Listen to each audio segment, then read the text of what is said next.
Chers amis, bienvenue à cette 55e vidéo. Nous sommes en pleine passion de notre Seigneur Jésus-Christ qui vient d'être arrêté au jardin des Oliviers, avec la noblesse et la grandeur qu'il témoigne dans son arrestation, qui est simplement sidérante. Grâce à Saint Jean, nous savons, et au seul Saint Jean, nous savons que Jésus est d'abord conduit chez Anne. Et ce n'était pas le grand prêtre. Il avait été grand prêtre il y a de nombreuses années, et c'était un personnage considérable. Et non pas seulement parce qu'il avait été grand prêtre, mais parce qu'il était très âgé, et il avait eu 5 de ses fils qui lui avaient succédé dans la charge de grand prêtre. C'est vous dire que c'était le patriarche du dispositif. Et en plus, le grand prêtre actuellement régnant, Caïphe, était son gendre.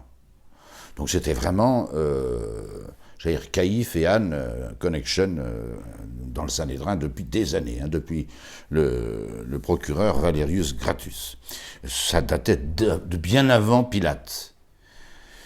Et c'est donc un court passage chez Anne, d'abord, que nous connaissons par Saint Jean. Donc la cohorte, vous vous souvenez que Saint Jean a introduit un petit détachement de l'armée romaine, emmené par un tribun, et cette troupe mène d'abord Jésus chez Anne, beau-père donc de Caïphe, grand prêtre cette année-là, nous précise Saint Jean.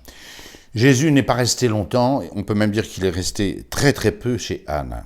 Anne n'était pas en fonction, il n'avait pas de juridiction, il n'avait pas d'autorité sur Jésus, il avait son aura personnelle, que je viens de vous dire, et Anne, pour au moins 2 raisons, ne peut pas commencer le procès de Jésus. La première, je vous l'ai dit, c'est qu'il n'est pas le grand prêtre en exercice, il n'a pas le pouvoir de convoquer le Sanhédrin, c'est une petite réunion informelle. Et pourquoi l'emmène-t-on chez Anne? C'est le deuxième motif, c'est parce que c'est la nuit, on est en pleine nuit, quelle heure est-il maintenant? Il doit être minuit 1h, quelque chose comme ça, et c'est interdit pour le Sanhédrin de se réunir. Donc impossibilité de réunir le Sanhédrin, il n'y a que Caïphe qui peut le convoquer, et qu'il fasse jour. Et ces deux éléments ne sont pas réunis, ni l'un ni l'autre. Ce qui fait que le passage de Jésus chez Anne est extrêmement bref, et c'est Anne qui prend l'initiative de renvoyer Jésus. Il ne peut pas le renvoyer chez Caïphe, bien qu'il va y avoir un procès de nuit, totalement illégal, nous allons voir. Il l'envoie en principe en prison. Mais que se passe-t-il? Anne, là, il fait une faute grave, il renvoie Jésus non pas en prison, mais il le renvoie à au grand prêtre en exercice, Caïphe, voilà, son gendre. C'est totalement illégal, cette séance de jugement, de préjugement, parce que c'est la nuit et qu'on n'a pas convoqué tout le Sanhédrin. C'est totalement illégal. Mais il y a une première comparution de Jésus, voilà. Se place là le long récit des 4 évangiles, c'est très rare, récit très long des 4 évangiles du reniement de Saint-Pierre. Alors quand est-ce qu'il a eu lieu, ce reniement de Saint-Pierre? Il dure en longueur, ça a duré 2 heures. Et il est certain que Jésus ira en prison. Je pense que ça a eu lieu pendant le transfert de Jésus, d'une part de Anne chez Caïphe, mais Pierre et Jean, l'évangéliste, n'arrivent pas avant Jésus, ils suivent Jésus. Donc Jésus est introduit dans la cour du grand prêtre, il y a là ce verdict totalement fou et illégal de la nuit, et Pierre entre, j'allais dire, par la grande porte, puisque c'est Saint Jean qui va le faire rentrer. Alors il y a quelques petites différences dans ces 4 récits. Et je pense que ce sont les différences des 3 synoptiques que saint Jean a voulu un peu modifier. Et pourquoi on a un récit de saint Jean? Parce qu'il apporte quelques touches qui lui sont personnelles au récit des 3 synoptiques, qui sont pourtant très détaillés et très fournis, ça occupe 1 page et demie de nos évangiles, c'est considérable, et parce qu'il a des choses à dire lui-même. Et on voit bien que c'est pendant l'interrogatoire de nuit, car saint Jean, qui est le plus chronologique de nos 4 évangiles, intercale le reniement de Saint-Pierre dans la première comparution de Jésus devant Caïphe. Alors on est maintenant dans le palais du grand prêtre, là où se réunit le Sanhédrin. Il y a des couloirs, il y a une cour intérieure où un feu est allumé parce que cette nuit est très froide. Voilà ce que nous dit saint Jean. Alors je commence bizarrement par saint Jean, qui pourtant arrive derrière les autres, parce qu'il y a quelques détails qui sont de lui et qui ne sont pas dans les autres. Cependant, or c'était Caïphe, précise saint Jean, qui avait donné ce conseil au peuple: il vaut mieux qu'un homme meure pour tout le peuple. On voit déjà la partialité du juge principal de Jésus, Caïphe. Il vaut mieux qu'un homme meure. Être jugé par quelqu'un qui a déjà décidé de votre mort ne laisse pas d'être extrêmement scandaleux et d'une injustice à hurler, bien sûr. Cependant, et c'est là que saint Jean intervient, concernant Saint-Père, Simon-Pierre, avec un autre disciple, suivait Jésus.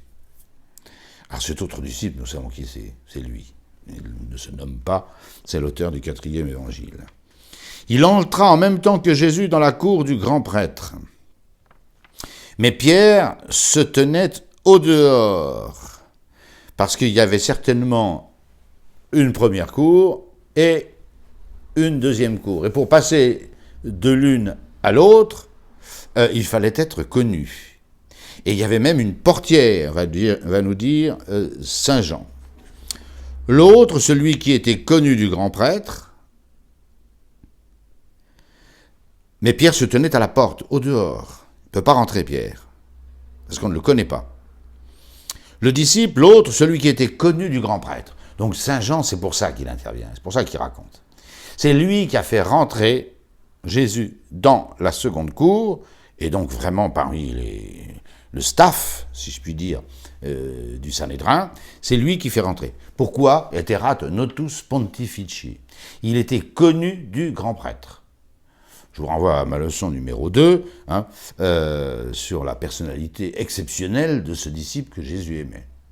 Et qui d'ailleurs maintenant se nomme 8 fois le disciple que Jésus aimait. Et rien que 2 dans ce récit nocturne de la trahison de Saint-Pierre. Pour saint Jean, alors il y a des petites différences dans les synoptiques qu'on va essayer de corriger avec saint Jean. La première qui apostrophe Saint-Pierre, c'est précisément la portière. Écoutez saint Jean. Le disciple, l'autre, celui qui était connu du grand prêtre, est donc ressorti. Parce que lui avait pu rentrer, archi connu, mais Saint-Pierre était resté bloqué par la portière. Une femme, il n'y a aucun doute. Il parla, saint Jean, l'évangéliste, il parla à la portière et fit entrer Pierre. Bon, vous me direz, il aurait peut-être mieux fait de ne pas pistonner Pierre pour rentrer. Il aurait évité, évidemment, sa trahison. Donc, la servante, celle qui était portière, c'est clair chez saint Jean, dit à Pierre, « Serais-tu toi aussi des disciples de cet homme-là » Et celui-ci répondit, Pierre répond, « Je n'en suis pas. » C'est assez sauf, Saint-Pierre n'est pas enfoncé par saint Jean, mais enfin, il connaît très bien la portière, il connaît très bien celui qui l'a fait rentrer. Elle lui dit, mais il n'est pas avec les gens, avec cette bande de Galiléens, avec Jésus de Nazareth. Non, dit Saint-Pierre. Bon. Il y avait un groupe au milieu de la cour, la deuxième cour, la cour où on ne rentre que si on est pistonné. Il y avait un feu où se chauffaient tous les satellites du temple, dont je vous ai dit que c'était une immense boutique. Il se chauffait. On est en pleine nuit. Il est entre minuit et 2 heures du matin, là. Et ils sont sur le pied de guerre parce qu'on vient d'arrêter Jésus de Nazareth. Bon. Il y a du monde, même si c'est la nuit. Les serviteurs et les satellites se tenaient là, ayant fait un feu de braise, parce qu'il faisait froid, je vous l'ai dit, et ils se chauffaient. Or Pierre se tenait aussi avec eux, et il se réchauffait. Donc Saint-Pierre se la joue un petit peu discrète. Il a déjà dit qu'il ne connaissait pas Jésus à la portière. Bon. Et là, il essaye de se fondre dans la masse, de très nombreux serviteurs qui se réchauffent, et il essaye de passer incognito. Ça ne va pas réussir. Voilà. Alors, je reviendrai à Saint-Jean tout à l'heure. Voyons un petit peu les récits des synoptiques. Et là, les trois s'y mettent, avec très peu de différence. Très peu de différence. Voilà. Pierre suivait de loin. Je commence par Saint Marc, parce que c'est censé être le plus précis sur le reniement de Saint Pierre. Pierre, nous disent les pères d'Église, racontait souvent son reniement, devant les fidèles, avec une humilité incroyable. Voilà ce qu'il avait fait. Et on disait qu'il a pleuré toute sa vie, ce passage-là de 2 heures dans la cour du grand prêtre. Et Pierre le suivait de loin, jusqu'à l'intérieur, dans la cour du grand prêtre. On ne nous dit pas comment il est rentré, Saint Jean nous dit que c'est par piston de Jean.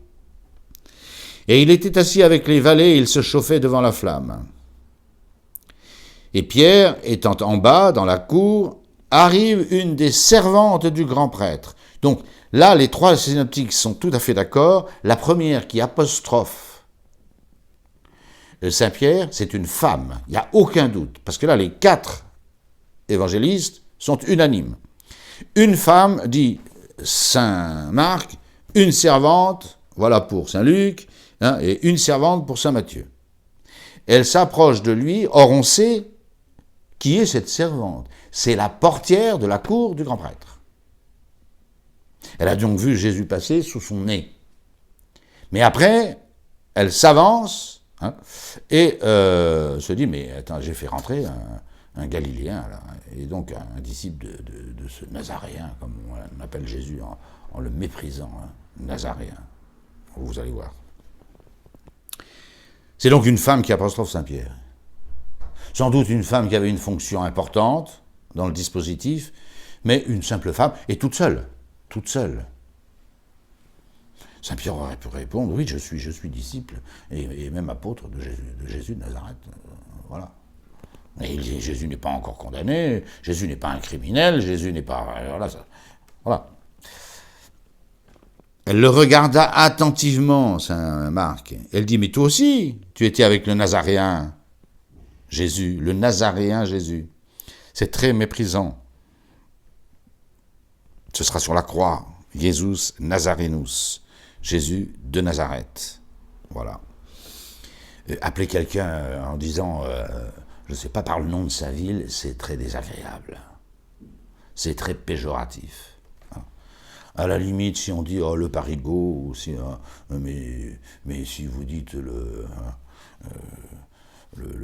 Castelroussin, parce que le type habite à Châteauroux, voilà. Moi, quand j'étais jeune, laïque, j'étais Régina-Burgien, vous voyez, vous savez même pas où j'habite. Eh bien, j'habitais Bourg-la-Reine, voilà. Alors, si on m'avait traité de Régina-Burgien, c'est loin d'être sympathique. Toi aussi, tu étais avec le Nazaréen, le Nazaréen Jésus. Il y aura plus tard une secte des Nazaréens, en même temps juifs et hérétiques, mais disciples de Jésus au départ. C'est cette secte judéo-nazaréenne qui donnera, en convertissant les Saracènes, qui donnera l'islam. Mais ça se passe quelques siècles plus tard. Réponse de Pierre, il nia en disant, je ne sais pas, je ne comprends pas ce que tu dis. Voilà. Vous voyez, la première trahison de Saint-Pierre, c'est très grave, il ne s'agit pas de... Mais elle est quand même soft, vous allez voir la troisième.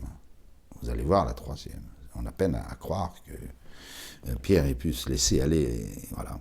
Je ne sais pas ce que tu dis, je ne comprends pas. Qu'est-ce que tu veux, je ne sais pas, je ne comprends pas. Voilà. Donc, tous les 3 synoptiques, une femme, d'après saint Jean, la portière, elle le laisse passer, elle se ressaisit, elle fonce sur Saint-Pierre, il dit, mais toi, t'es nazaréen, voilà, t'étais avec Jésus, le nazaréen. Et Saint-Pierre se contente, dit, je ne connais pas. Femme, je ne connais pas. Ça, c'est Saint Luc.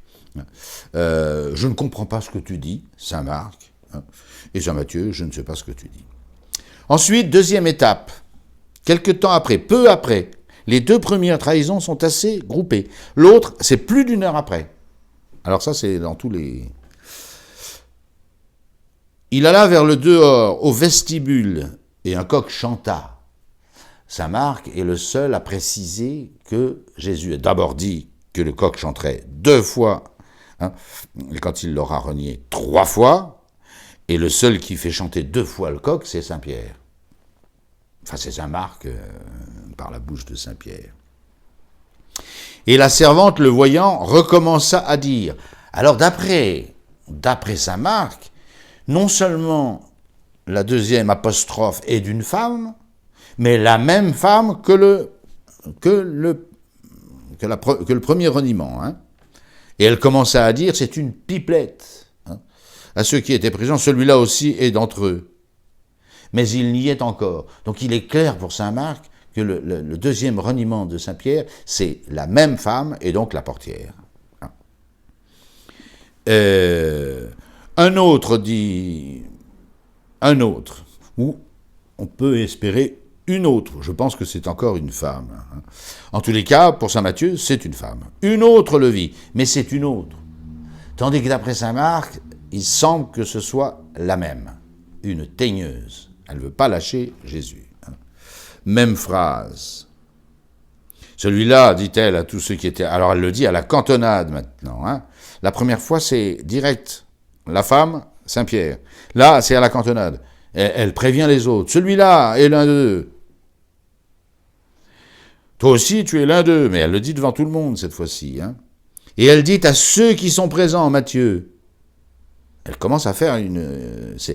Voyons, on sent la peur de Saint-Pierre qui monte. Se faire apostropher par une femme en disant « Mais t'es galiléen, toi ».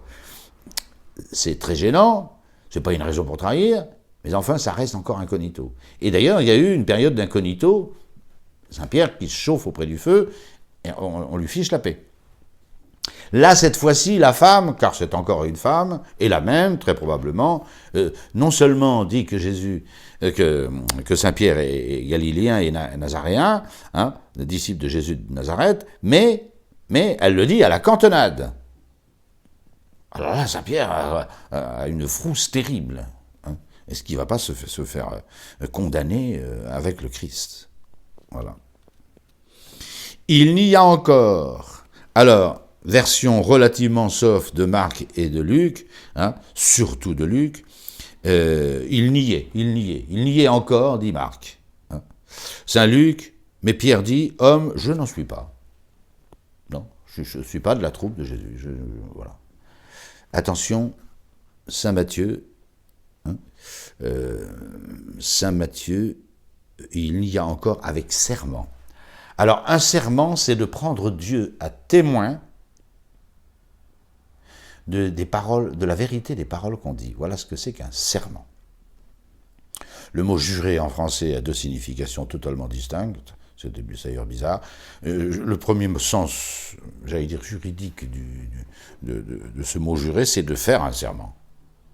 Et puis c'est aussi blasphémer, des jurons. C'est pas du tout le sens là. Mais là, il prend Dieu, Saint Pierre, déjà à la 2e occasion, prend Dieu à témoin qu'il ne connaît pas Jésus de Nazareth. Ça devient très très lourd. Prendre Dieu à témoin. Il a dû invoquer Yahvé, le Dieu d'Israël. Devant Dieu, je jure que je ne connais pas cet homme. Je jure. C'est très grave de faire un serment. On peut faire un serment dans de très graves occasions, dans des procès, on doit prêter serment. Ça m'est arrivé, moi, dans des procès, de devoir appeler comme témoin, de devoir jurer. Mais c'est très grave. Et puis on peut pas... Alors, si on dit une chose fausse, c'est un parjure. Pour les gens du Moyen-Âge, le parjure était un des péchés les plus graves qui soient. Saint Thomas a dit que quelqu'un qui a balancé son âme comme ça devant Dieu, en mentant devant Dieu, en face, comme ça, pratiquement, Saint Thomas en fait, je ne dis pas un péché irrémissible, mais d'une telle gravité que celui qui l'a commis ne s'en sortira probablement jamais. Voilà. Deuxième épisode. 1 heure environ s'était passée, dit Saint Luc, qui est le plus chronologique des 3 synoptiques. Et ceux qui étaient là disaient, c'est plus la petite bonne femme, c'est un groupe. C'est le groupe des hommes et des serviteurs, il y a peut-être des femmes dedans, mais c'est un grand groupe, parmi lequel Saint-Pierre essaye de la jouer incognito, c'est raté, c'est ce groupe qui parle. La 3e, c'est un groupe. Peu de temps après, Saint Matthieu, ceux qui étaient là se rapprochaient, dirent à Pierre, ils sont tous là, mais dis donc toi. Voilà. Donc, une femme, la même probablement, et ensuite, le groupe, c'est devant le groupe, et nombreux de tous ceux qui se chauffent autour du feu. Et ils ajoutent tous un détail, nos synoptiques. Vraiment tu en es, allez, tu vas arrêter de nier, menteur, hypocrite. Le détail, c'est qu'il a un accent galiléen. Évidemment que Pierre a un accent galiléen. Je ne peux pas vous décrire les accents, mais Saint-Pierre a un accent galiléen, notoirement, voilà. Un Marseillais, qu'est-ce que vous voulez en Bretagne, vous le repérez tout de suite. C'est comme ça, ou un Landais, ou voilà. Ou un Alsacien, vous le repérez tout de suite. Voilà. C'était pareil entre la Galilée et voilà, séparé par la Samarie, où on n'avait aucun contact. Donc il y a 2 langages bien différents et repérables par ceux qui connaissent l'un. Ils savent très bien que l'autre parle d'une autre manière, enfin sur un autre ton. Donc Saint-Pierre est complètement repéré par le groupe. Voilà. Saint Jean, et il était galiléen, enfin tu vas pas nier que tu es galiléen. Et alors là c'est terrible, Saint Luc c'est soft. En vérité celui-là aussi était avec lui, car il est galiléen aussi, comme Jésus. Mais Pierre dit, version soft de Saint Luc, « Homme, je ne sais pas ce que tu veux dire. » Pourtant, je crois que c'est clair. Tu étais avec Jésus de Nazareth, et puis tu es galiléen. C'est très clair. Je ne sais pas ce que tu veux dire. Et c'est encore très soft, parce que c'est le Saint Luc, qui est toujours très arrangeant, si je puis dire. Écoutez les versions de Saint Marc et de Saint Matthieu. Alors là, excusez-moi, on est dans le hard. Mais Pierre se mit à faire des imprécations et à jurer. Il a déjà fait un serment à la 2e incartade avec la servante selon saint Matthieu. Mais là, c'est Marc, donc le récit de Saint-Pierre. Il se met à faire des imprécations, c'est-à-dire des menaces haineuses, contre ces gens, les insultant, etc. Et en prenant Dieu à témoin que il ne connaît pas cet homme dont vous parlez. Vous parlez de cet homme, moi voilà, imprécation et serment. Terrible. Vous imaginez Saint-Pierre qui menace les autres, probablement dans un langage un petit peu vert, ne pas aller plus loin, et qui prend Yahvé à témoin qu'il ne connaît pas cet homme et qui dise n'importe quoi. Voilà, terrible. Terrible. Aussitôt, Saint Matthieu un coq chanta, et Pierre se souvint de la parole que Jésus lui avait dite. Avant que le coq ait chanté, tu me renieras 3 fois. Saint Marc, et aussitôt un coq chanta pour la 2e fois. Je n'y reviens pas, je l'ai dit. Et Pierre se souvint de la parole que Jésus lui avait dite. Le premier coq n'a servi à rien. Le premier chant du coq n'a servi à rien. Il n'a pas arrêté Saint-Pierre. Mais le deuxième chant du coq, Saint-Pierre se dit, ah, trop tard, trop tard. J'ai fait des imprécations et j'ai juré que je ne connaissais pas Jésus de Nazareth. C'est trop tard. Saint Luc ajoute un détail d'une très grande importance. Et aussitôt, comme il parlait encore, un coq chanta. Ça, c'est bon. Et le Seigneur s'étant retourné, regarda Pierre.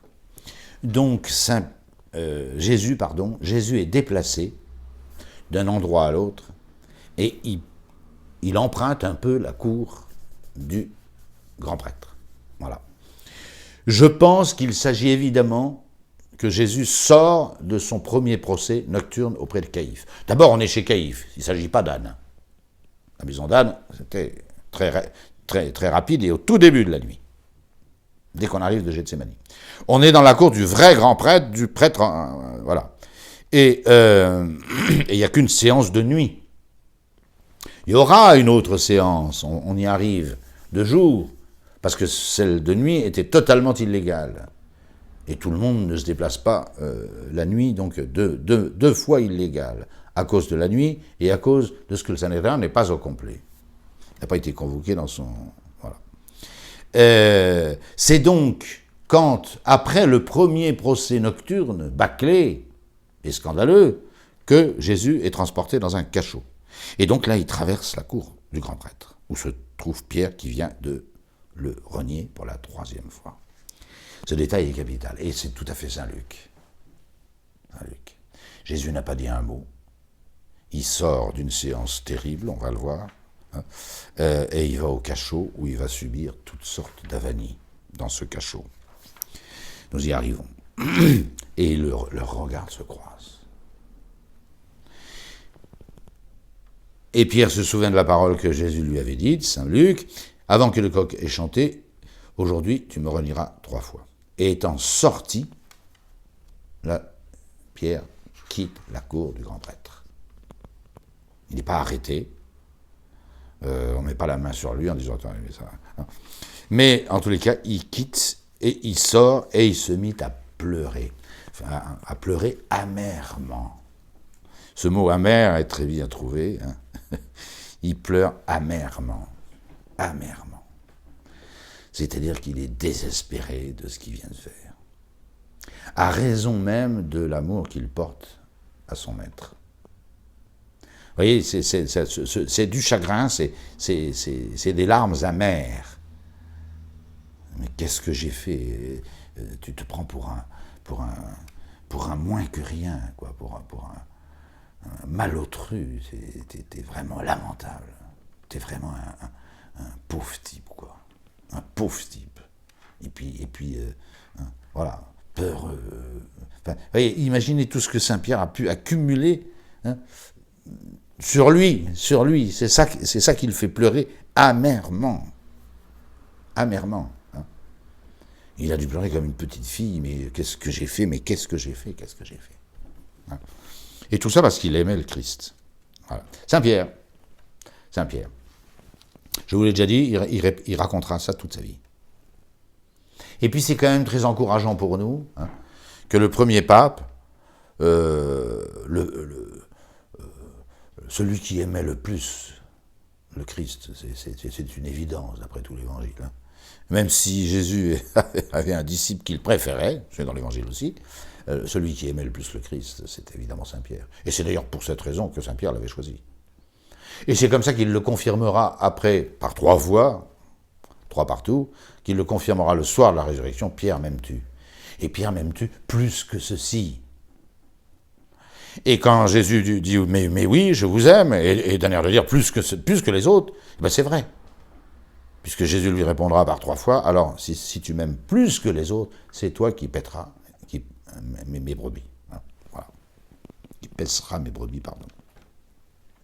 Voilà, c'est tout Saint-Pierre ici, Flévite Amaré. Flévite Amaré. Aussi ardent pour défendre le Christ, hein, que déballonné complètement quand il a la peur. Qu'est-ce qu'elle nous rajoute Saint Jean? Ben, il nous rajoute que tout ça s'est passé pendant la première séance. La première séance, bâclée. Elle est bâclée, cette première séance. Je vous ai dit la raison. Elle est bâclée. Un, parce que c'est la nuit, elle est totalement illégale. Voilà. Et deux, parce que le Sanhédrin n'est pas au complet. Il n'a pas été convoqué dans son ensemble. Donc, séance totalement invalide. Mais alors pourquoi ? Pourquoi cette séance totalement invalide ? Parce qu'on est pressé. Hein, voilà. Et puis il y a une troisième raison. On est pressé parce que ce procès va être compliqué.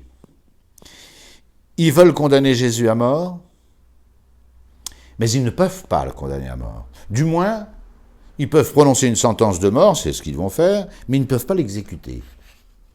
Il n'y en a qu'un qui a le droit à cette époque-là, c'est pas toujours comme ça, mais à cette époque-là, il n'y en a qu'un qui peut condamner à mort, c'est Pilate, qui détient seul le ius gladii de l'Empire romain. Et à certaines époques, les Romains laissaient au roi de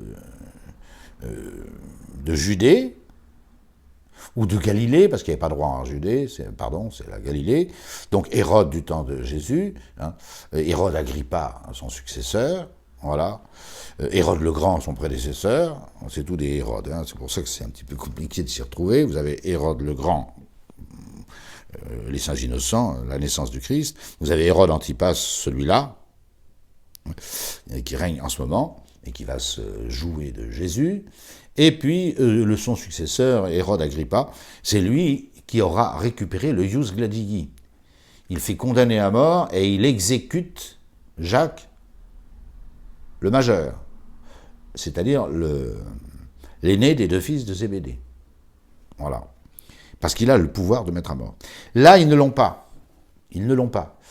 Ils vont prononcer une sentence de mort, mais exécutable si Pilate veut bien. Il faut donc... Pilate n'a que faire de ces querelles voilà. Il n'a que faire. Vous verrez pendant le procès devant Pilate, ils vont agiter exclusivement des raisons qui peuvent peser par rapport à Pilate. C'est-à-dire des raisons de bien commun et de salut public. Là, ils font une séance de nuit bâclée pour savoir un petit peu comment ça va tourner. Voilà. Et donc cette séance de nuit, pendant que dans la cour, Pierre renie son maître, Jésus est devant le grand prêtre. Et quelques-uns des scribes, des pharisiens, pas tous, séance illégale, je ne veux pas me répéter. Le grand prêtre interrogea donc Jésus sur ses disciples et sur sa doctrine. On ne sait pas ce qu'ils s'en dit. Qu'est-ce que vous prêchez, etc. Jésus se contente de répondre, et c'est parfaitement juste, « J'ai parlé ouvertement au monde.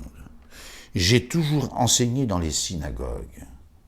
Et puis depuis que je suis à Jérusalem, j'enseigne dans le temple. » Et là, Jésus, on peut l'en croire. En Galilée, il va de synagogue en synagogue. C'est public, une synagogue.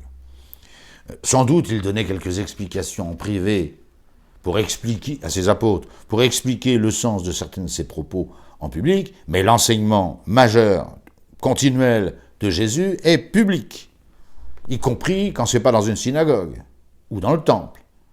C'est devant des foules que Jésus prononce ses discours.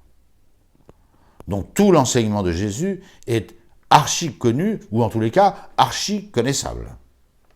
Il suffit, comme dit Jésus, d'interroger ceux qui l'ont entendu. Interroge donc ceux qui m'ont entendu, hein, et ce que je leur ai dit, et ils savent ce que j'ai dit. Tout le monde sait ce que a dit Jésus. Voilà. Cette phrase paraît très insolente à l'un des satellites, un des gardes.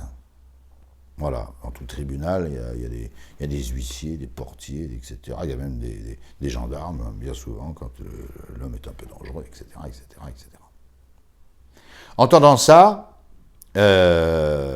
il donne un soufflet à Jésus, une claque. Voilà, mon soufflet est totalement... il donna un soufflet. Bon, un soufflet, ça nous ramène au XVIIe siècle, nous, les pièces ou 19e, 18e, les pièces de Molière et autres. Non, c'est un grand coup au visage. Voilà. Et là, la maîtrise absolue de Jésus. On est en procès. Jésus répond une chose qui n'est pas du tout irrespectueuse. Pour savoir ce que j'ai dit, il suffit de demander à tous ceux qui m'ont écouté, puisque je n'ai jamais prêché qu'en public. Il n'y a absolument rien d'insolent. On dira, Jésus respecte toutes les autorités devant lesquelles il va passer. Hein. Ça, il n'y a pas de cédé-vacantisme dans l'Évangile. Hein. Que ce soit Caïphe, hein, que ce soit Pilate, auquel Jésus dira « Tu n'aurais aucun pouvoir sur moi s'il ne t'avait été donné d'en haut », le moins qu'on puisse dire. Et même Hérode, Jésus se taira parce que c'est un gros libidineux dégoûtant, et cruel, mais Jésus n'a jamais contesté l'autorité. Jamais. Avis à tous ceux qui s'amusent avec ça aujourd'hui. C'est pas parce qu'un chef est mauvais, et tordu et pervers qu'il est plus le chef. C'est trop facile. C'est trop facile. Toute autorité vient de Dieu. Et en cela, elle est respectable. Tout le temps. C'est terrible, mais c'est comme ça. Il ne peut pas y avoir d'autorité qui ne vienne de Dieu. Dès qu'il y a une autorité, elle vient de Dieu. Il faut se mettre ça dans la tête. Réponse de Jésus. Et celui qui lui donne une claque, n'ayons pas peur des mots, hein, peut-être même une vraie mandale, hein, c'est tout à fait possible, scandaleux dans un procès. Là, le Caïphe aurait dû juger ce type immédiatement, hein, et le condamner à une très lourde peine. C'est en plein procès, gifler celui qui est interrogé et qui n'est pas coupable. L'inculpé, voilà. C'est inouï. Hein. C'est ainsi que tu réponds au grand prêtre, lui dit-il, ce satellite de malheur. Et la douceur de Jésus. Si j'ai mal parlé, montre où est le mal.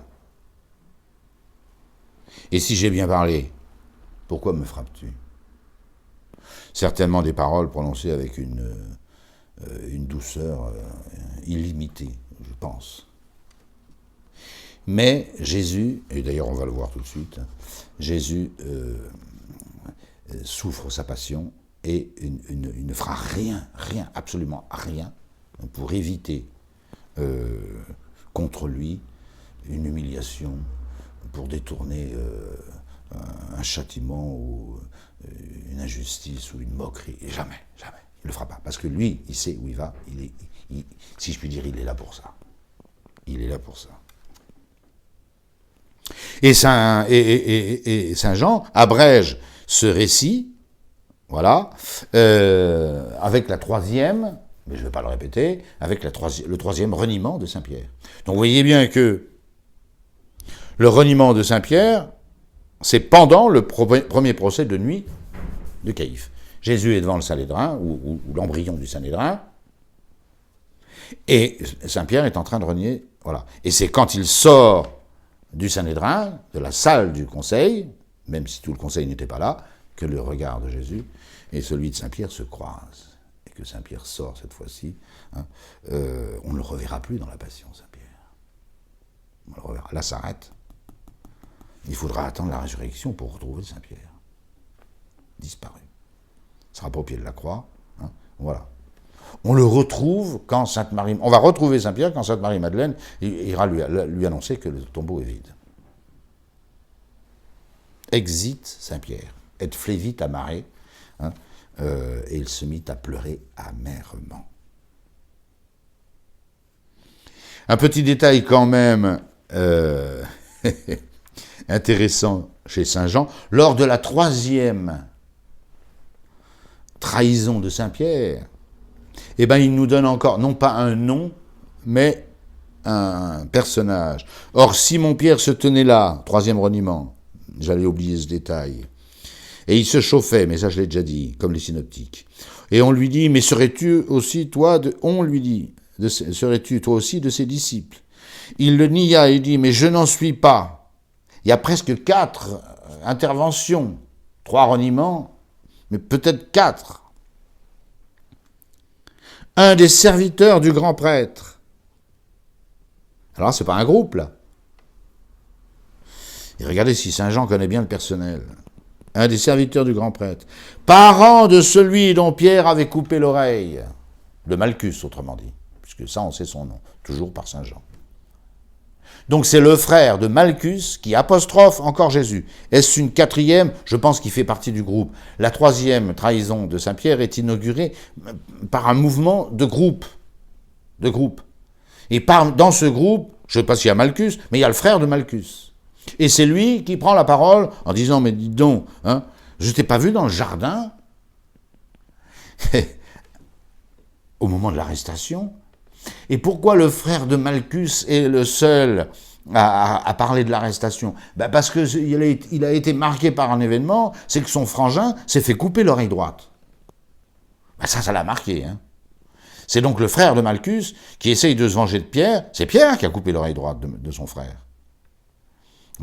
Et Malchus dit, mais je t'ai vu dans le jardin. Tu ne peux pas nier que tu étais du côté de Jésus. Voilà.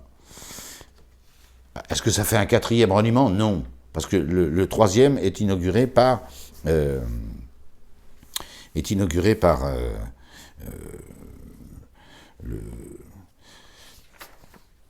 une foule, un murmure de foule. Voilà, c'est ce que je voulais vous dire. Il y a une scène d'outrage qui suit. On a presque l'impression, en lisant les synoptiques, qu'elle a lieu pendant cette séance par le Sanhédrin. Je pense que non. Il s'agit des hommes qui gardaient Jésus. Les hommes qui gardent Jésus.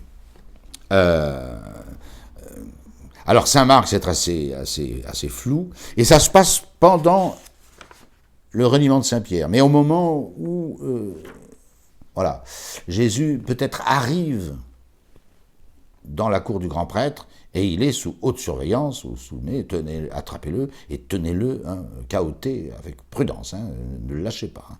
Voilà.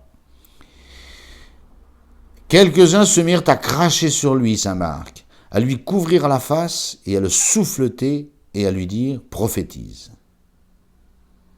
Et les valets le reçurent avec des coups à la figure. Donc déjà, il s'agit des valets et non pas des membres du Sanhédrin. Saint Matthieu, alors ils lui crachèrent au visage. C'est pas pendant la deuxième séance du matin, ça. Il ne s'agit pas de membres du Sanhédrin, même si, voilà, il y en a qui placent ça dans le Sanhédrin. Voilà.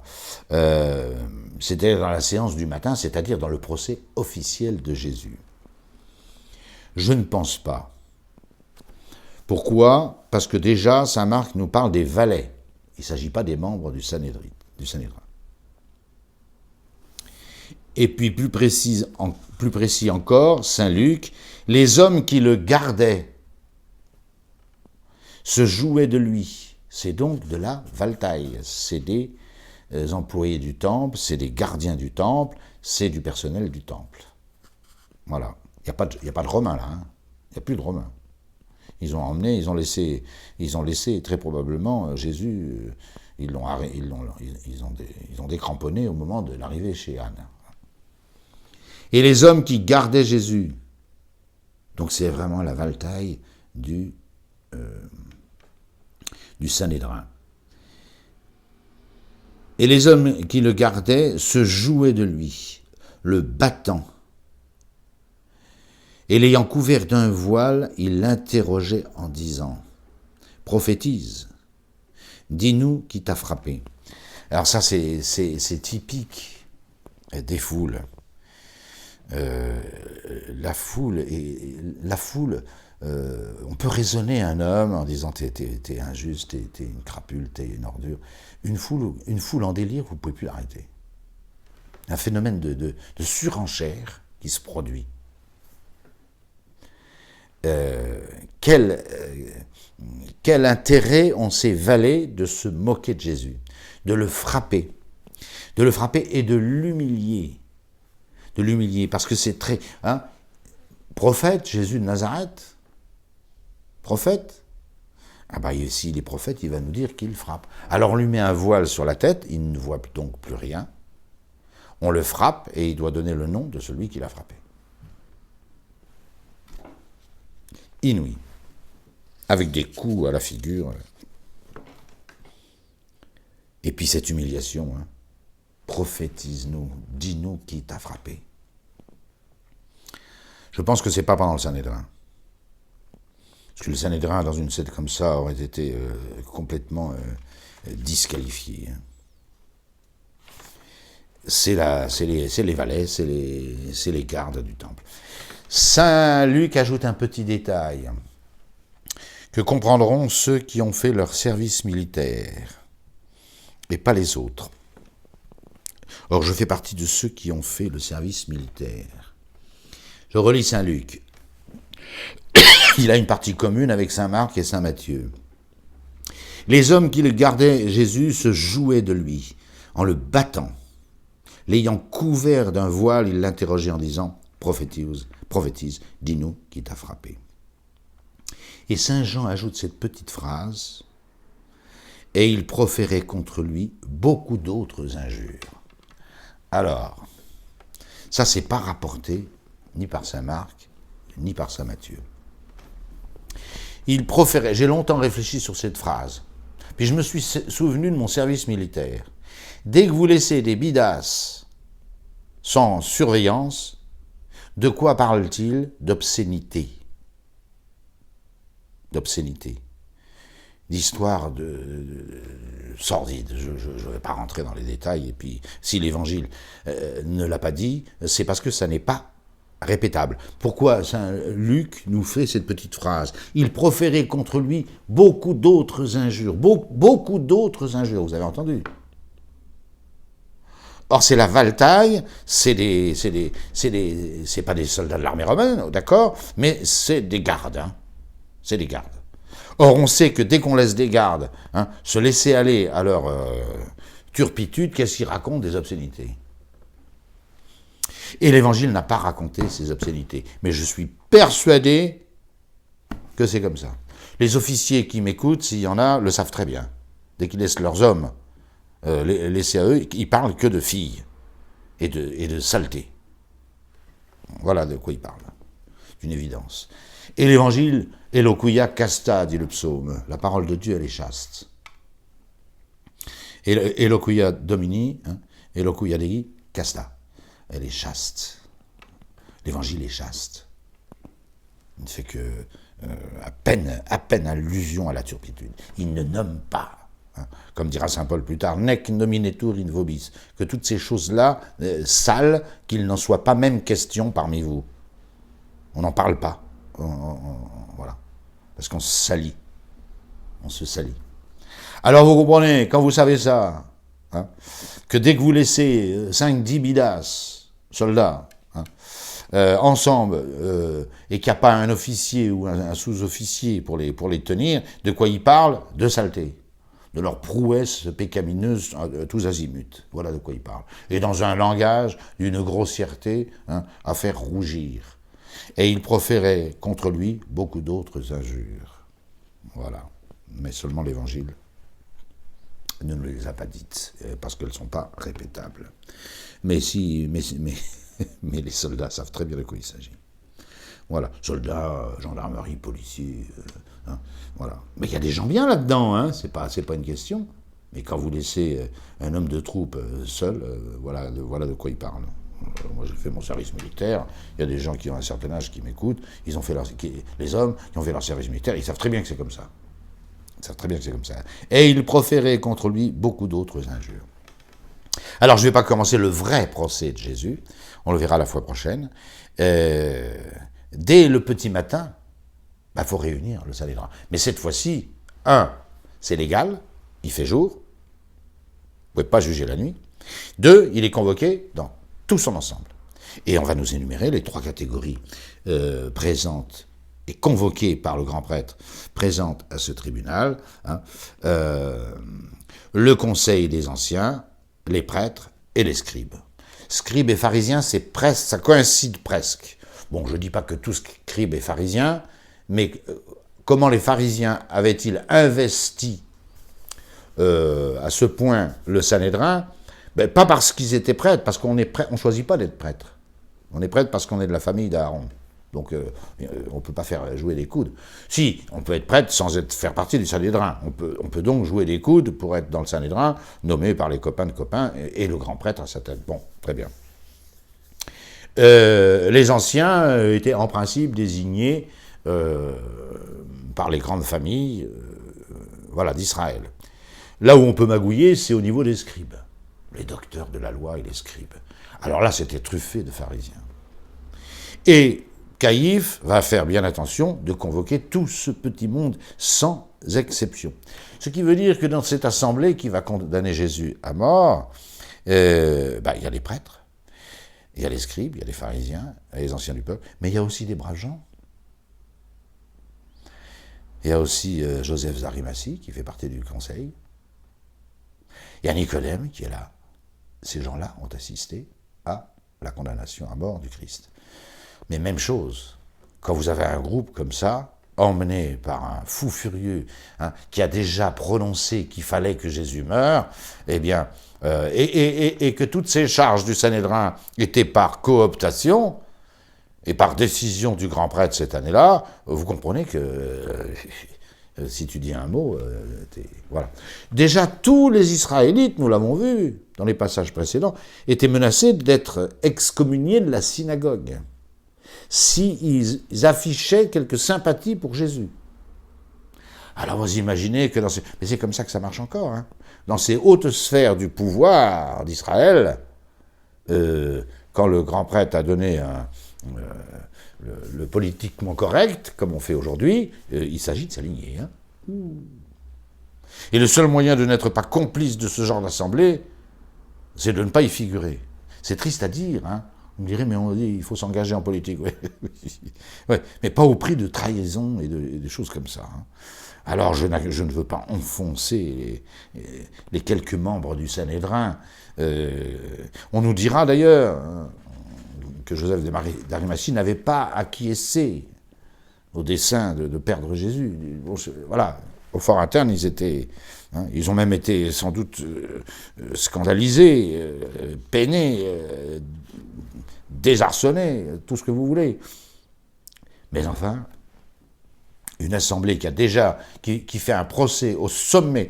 Et puis, j'ajoute une chose, c'est que le Sanhédrin était l'organe officiel désigné par Moïse dans le Deutéronome pour accueillir le Messie, le fameux prophète plus grand que Moïse, qu'avait annoncé Moïse. Et Moïse de dire, ce n'est plus moi qu'il faudra écouter, la loi, mais c'est ce prophète qui viendra, plus grand que moi, avait dit Moïse. Et il avait chargé le Sanhédrin de désigner ce prophète. On va rentrer dans une séance la plus solennelle qui soit, et un véritable tournant de l'histoire. Puisque l'histoire, c'est le pivot de l'histoire, Cardo Cardinis, le cardinal de l'histoire, le gond, autour duquel l'histoire tourne, c'est le mystère de l'incarnation.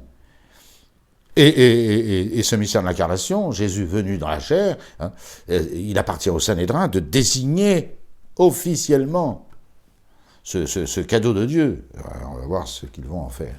Mais je ne peux pas commencer, c'est un long procès, et plusieurs procès.